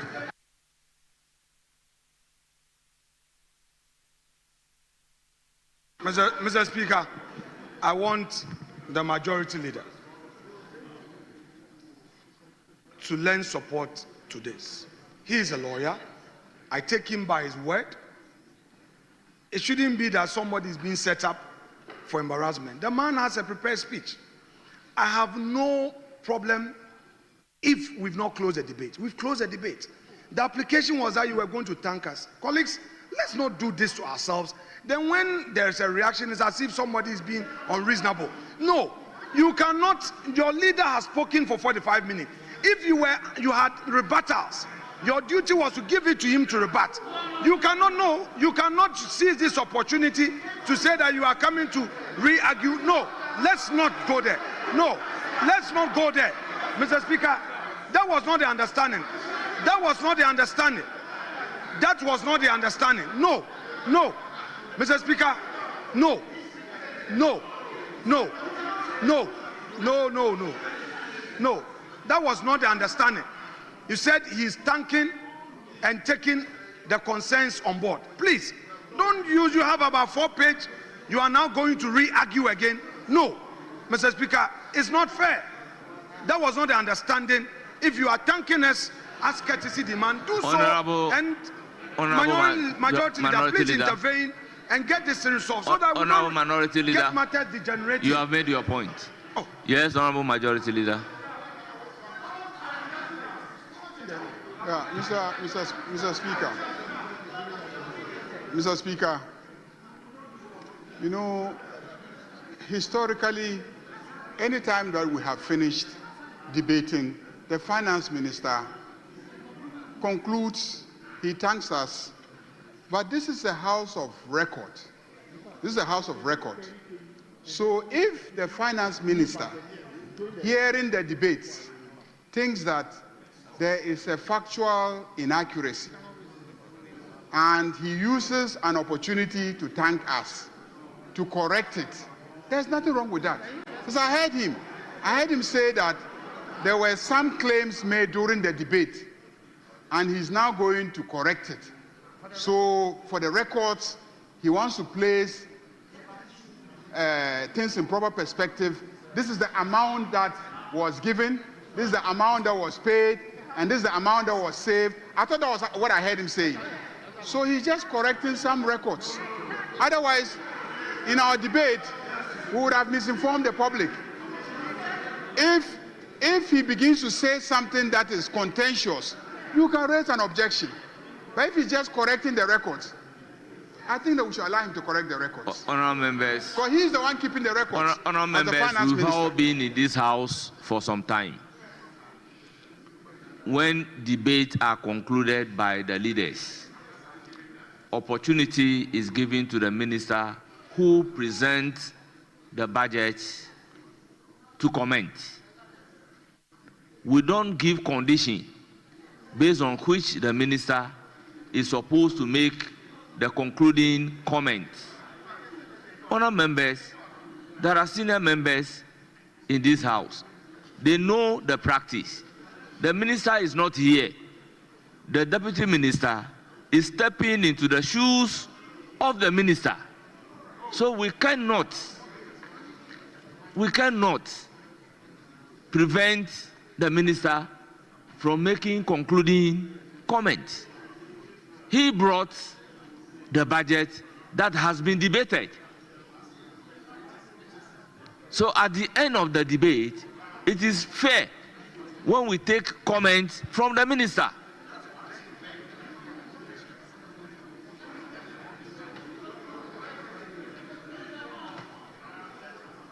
Honourable Deputy Minister, you have the floor.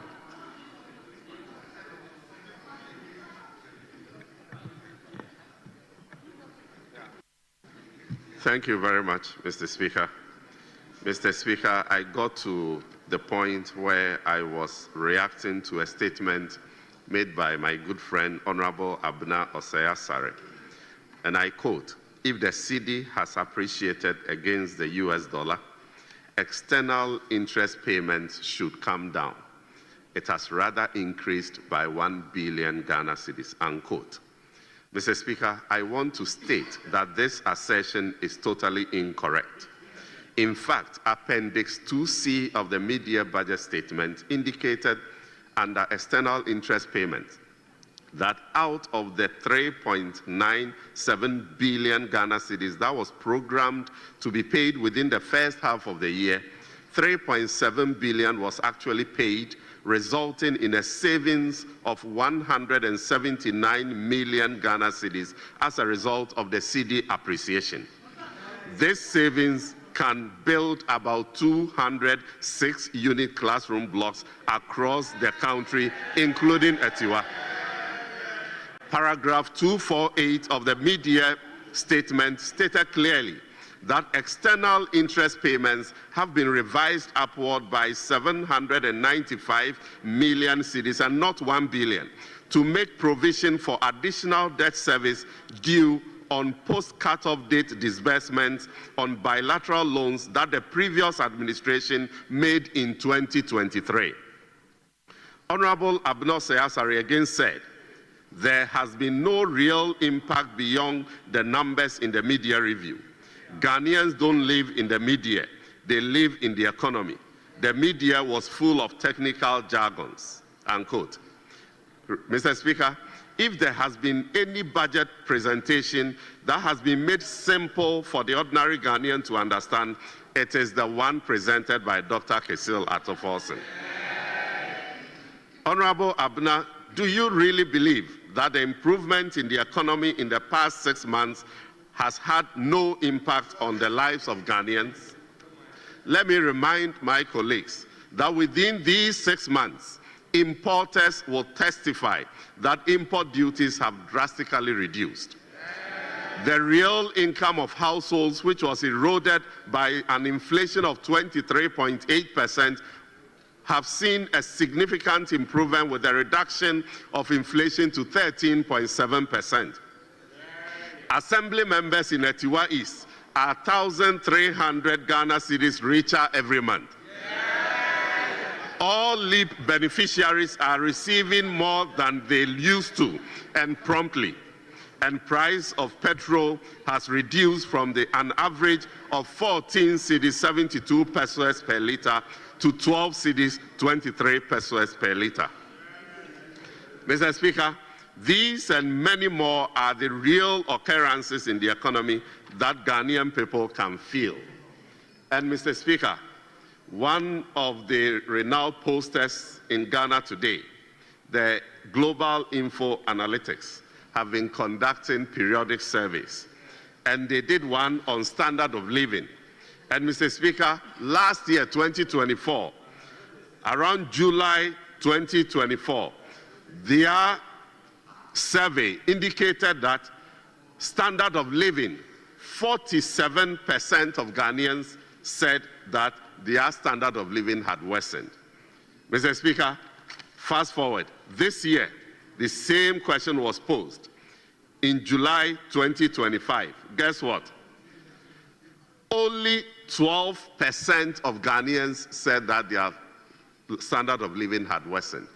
59% of Ghanaians say that their standard of living has improved. But Mr. Speaker, the same time last year, only 21% of Ghanaians believe that their standard of living has improved. And Mr. Speaker, the story is even more interesting.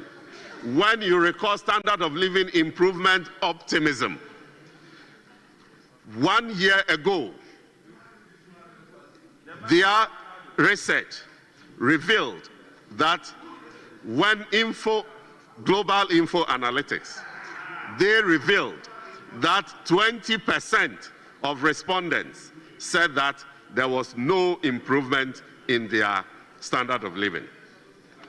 But Mr. Speaker, the interesting part is that today 72% of Ghanaians say that they are highly optimistic that their standard of living will improve, against 20% who thought that their standard of living will improve. Mr. Speaker, the Honorable Mohammed Amin Adam, the immediate past finance minister, suggested that Dr. Atto-Forson cannot take credit for the reduction in the debt to GDP ratio because he, Amin Adam, negotiated the cancellation of over $5 billion of Ghana's debt. Mr. Speaker, I want to state emphatically that the reduction in Ghana's public debt from 726.7 billion cedis in December 2024 to 613 billion cedis as at the end of June 2025 has nothing to do with any purported debt cancellation. Ghana has not benefited from any debt cancellation in the past 6 months, the 6 months period that we are reviewing. The over 113 billion Ghana cedis reduction is as a result of the cedi's appreciation against the US dollar, something that seemed impossible under their tenure. Mr. Speaker, the Honorable Gideon Boako, an advisor to the former Vice President, provided some wrong debt figures in his submission to suggest that the negative 15.6% debt accumulation is not novel. He misled this House by stating that the November 2022 public debt stock was 382.7 billion. Mr. Speaker, for the record, the Bank of Ghana's Summary of Economic and Financial Data published in May 2023, and it was published by Governor Addison, shows that the debt stock as of November 2022 was 575.7 billion and not the 382.7 billion quoted by the Honorable Member. The Minister for Finance stated, and I want to reiterate, that the negative debt accumulation recorded within the first half of this year has never happened in the Mr. Speaker, unlike his immediate predecessors, the Minister for Finance did not blame the performance of the economy on any external factor in the entire 1.5 hours of presentation. In fact, the Russia-Ukraine war is still ongoing. There are even more negative external factors like the war in the Middle East and tariff wars. But still, in spite of all these, we have performed. Mr. Speaker, we all recall how a certain driver's mate took control of the economy and recklessly drove it into a ditch so deep that what we inherited was nothing short of an economic crisis marked by deep debt distress and mounting debt service harms. A country with dispirited citizens. In the midst of all this, the public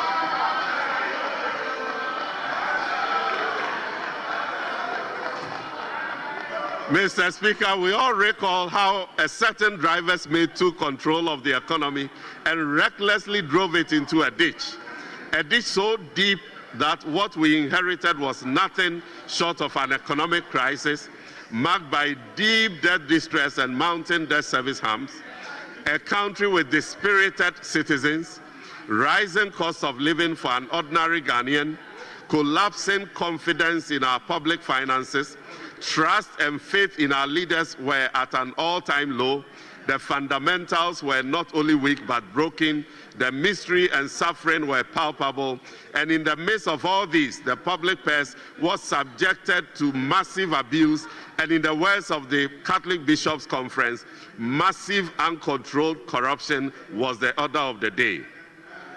Mr. Speaker, let me re-emphasize that the last 205 days of our stewardship under the leadership of His Excellency John Dramani Mahama have been marked by consistent and sustained macroeconomic stability.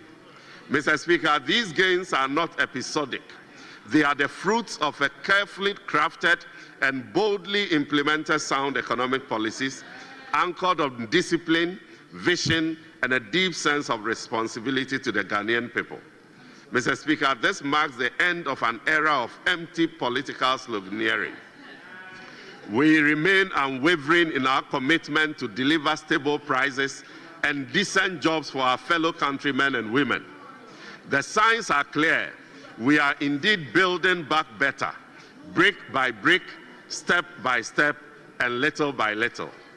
Mr. Speaker, let our friends on the other side who have just walked out take note that recovery is not by press conferences. It is not by walkouts. It is not found in recycled rhetoric or speculative pessimism. It is earned through policy, perseverance, and performance. I said, let our friends who just walked out realize that recovery is not by press conferences. It is not by consistently walking out of Parliament.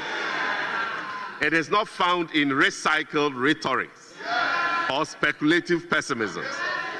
It is earned through policy, perseverance, and performance. Mr. Speaker, Ghana is rising again. The foundation is being rebuilt. The confidence is returning, and the momentum of our recovery is becoming stronger. Mr. Speaker, our economic model is delivering results because it is being championed with vision and dedication by His Excellency President John Dramani Mahama. In paragraph 537 of the media budget statement, the Minister for Finance gave a tall list of payments we have made. Let me take few of them to demonstrate that this is a marked improvement over what we have seen in the past. DACF, From January to June 2024, DACF had been paid 2.3 billion. But from January to June this year, we have paid DACF 2.9 billion. Get Fund received only 1.2 billion between January and June 2024. But the same period, January and June to June 2025, we have paid Get Fund 4.6 billion Ghana cedis. NHIS was paid 1.8 billion between January and June 2024. Between January and June this year, we have paid NHIS 4.6 billion cedis. SNET, transfer to SNET for the first 6 months of 2024 was only 1 billion cedis. The first half of 2025, we have transferred 2.7 billion cedis to SNET. In fact, on 24th, the day that the finance minister was presenting the mid-year budget review, we transferred another 300 million cedis to SNET, making it 3 billion cedis. Mr. Speaker, as at the end of December 2024, transfers to SNET was in arrears of more than 2.2 billion cedis. But this year, no arrears have been accumulated. We are up to date, and we will continue to be up to date until the end of the year. Teachers and nursing training allowances have been paid in full as of June 2025, and from this month are receiving their allowances on monthly basis. As I speak now, the July 2025 allowances have been paid. Mr. Speaker, a good government always takes steps to protect the vulnerable in society. So President Mahama has increased leave and has paid promptly. He has increased school feeding and has paid promptly. He has increased capitation grant and paid promptly. Mr. Speaker, another significant improvement in the budget implementation this year is in the area of releases to MMDAs. And look at this. Secondary Takoradi Metropolitan Assembly, first quarter 2024, was paid DACF 700,686 Ghana cedis. Second quarter, they were sent another 700,686 Ghana cedis. Third quarter, the same amount, 700,686 Ghana cedis.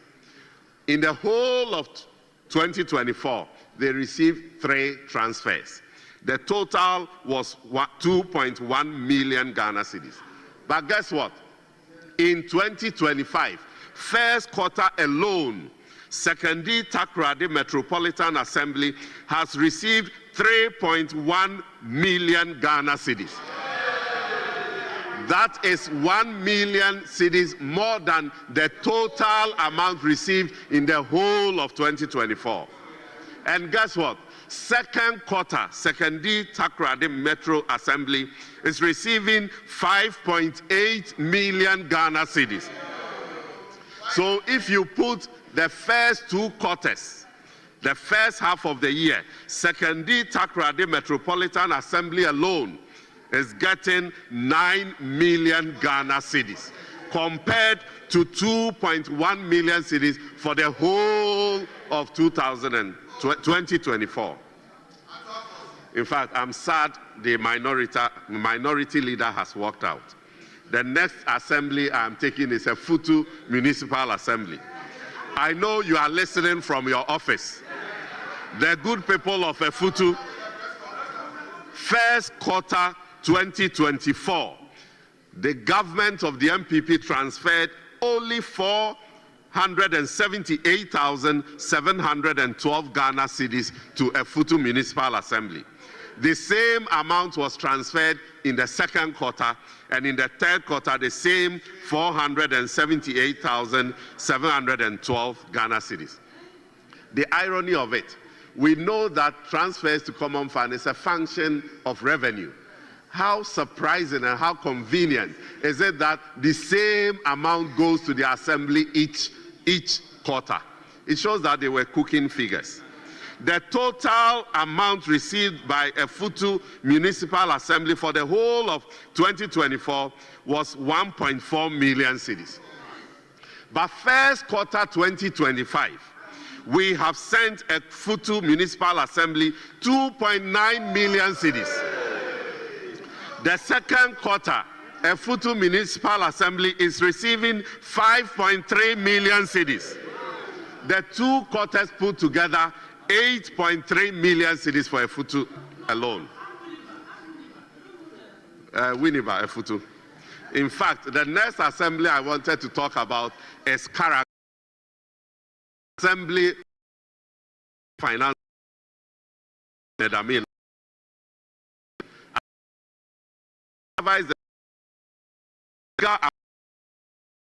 14,419 cedis for the first quarter, the same for the second quarter, and the same for the third quarter 2024. The total amount received by Karaga District Assembly in the former Finance Minister's district was 1.2 million cedis. Dr. Atoforsen, through DACF, has sent 2.2 million cedis to Karaga in the first quarter of 2025 alone. Second quarter amount to Karaga is 4,070,000 cedis. Mr. Speaker, President Mahama is determined to deepen fiscal decentralization and spur development at the local level. This is a sharp departure from the retrogressive re-centralization of resources witnessed under the previous regime. Mr. Speaker, the Minister for Finance, in his conclusion to the media review statement, made a profound statement that Aban Papa Abba. Indeed, the signs of economic progress are visible and measurable. First quarter economic growth is at a 5-year high because Aban Papa Abba. The Consumer Confidence Index rose from 87.7 in April 2024 to 103.6 in April 2025 because Aban Papa Abba. Business Confidence Index of 105.5 compared to 88.8 last year because Aban Papa Abba. Inflation has declined from 23.8% in December 2024 to 13.7% in June 2025 because Aban Papa Abba. Prices of a good government is here. Prices of sugar, rice, and cooking oil at a 4-year low because Aban Papa Abba. We injected 2 billion Ghana cedis into National Investment Bank, securing hundreds of jobs and protecting depositor funds because Aban Papa Abba. By lowering Treasury bill rate and strengthening the cedi, we've saved over 5.1 billion Ghana cedis in interest payments because Aban Papa Abba. Public debt has reduced by over 113 billion in just 6 months because Aban Papa Abba. Debt to GDP has reduced from 61.8% in December 2024 to 43.8% in June 2025 because Aban Papa Abba. The Ghanaian cedi has appreciated by a whopping 42.6% against the US dollar because Aban Papa Abba. Ghana's credit rating has improved from junk status to B- with a stable outlook because Aban Papa Abba. The 91-day Treasury bill rate has declined from 27.7% per annum in December 2024 to 10.84% per annum in July 2025 because Aban Papa Abba. Ghana's gross international reserves have risen from $8.98 billion to $11.12 billion US dollars, now covering 4.8 months of imports because Aban Papa Abba. Mr. Speaker, Ghanaians are now happy because Aban Papa Abba. In fact, Aban Boneko and Aban Papa Abba. Thank you, and may God bless us all.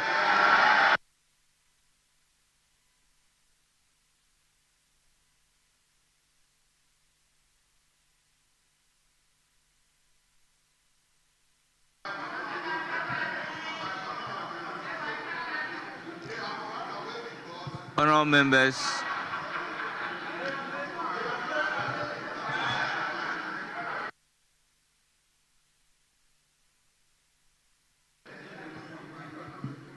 members, indeed, on Thursday, 24th July 2025, the Honourable Minister for Finance, Dr. Kesiel Ato Bangafosen, moved the motion numbered 8 on today's order paper. The motion was seconded by Honorable Richard Achampong. The motion has been debated, and at the conclusion of the debate for the budget statement and economic policy of the government of Ghana for the year 2025. The question, therefore, is, as many as are in favor of the motion say aye. Those against say no. Honourable members, the ayes have it. The motion is accordingly adopted.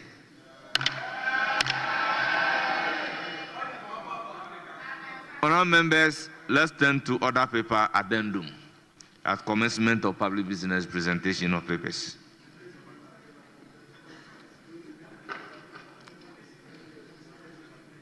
Yes, Minister responsible for finance.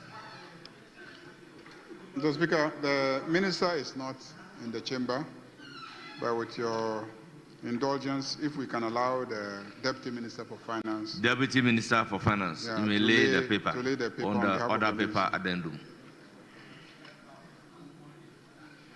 Exemptions Regulations 2025.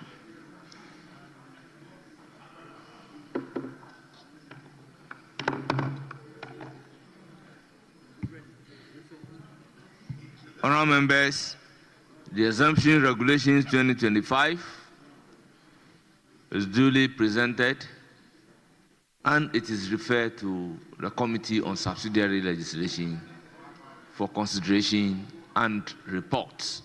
Yes, Majority Leader.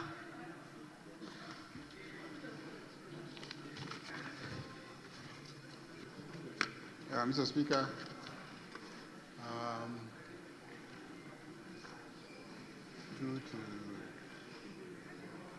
Mr. Speaker, we're not yet 5 hours, so we're in your hands.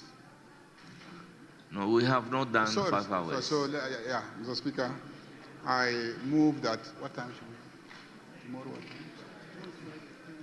10 o'clock? 10 o'clock? 10 o'clock. Mr. Speaker, I move that the House adjourns to tomorrow at 10 o'clock in the forenoon.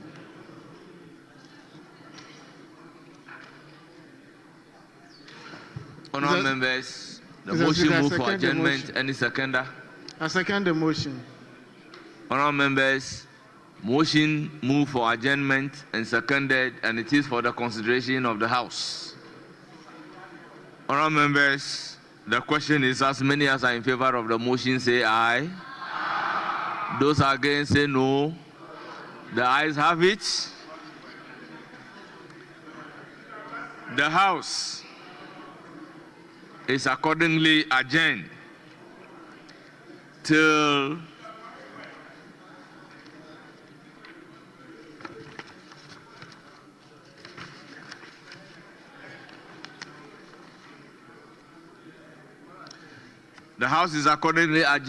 till Friday, the 1st day of August 2025 at 10 a.m.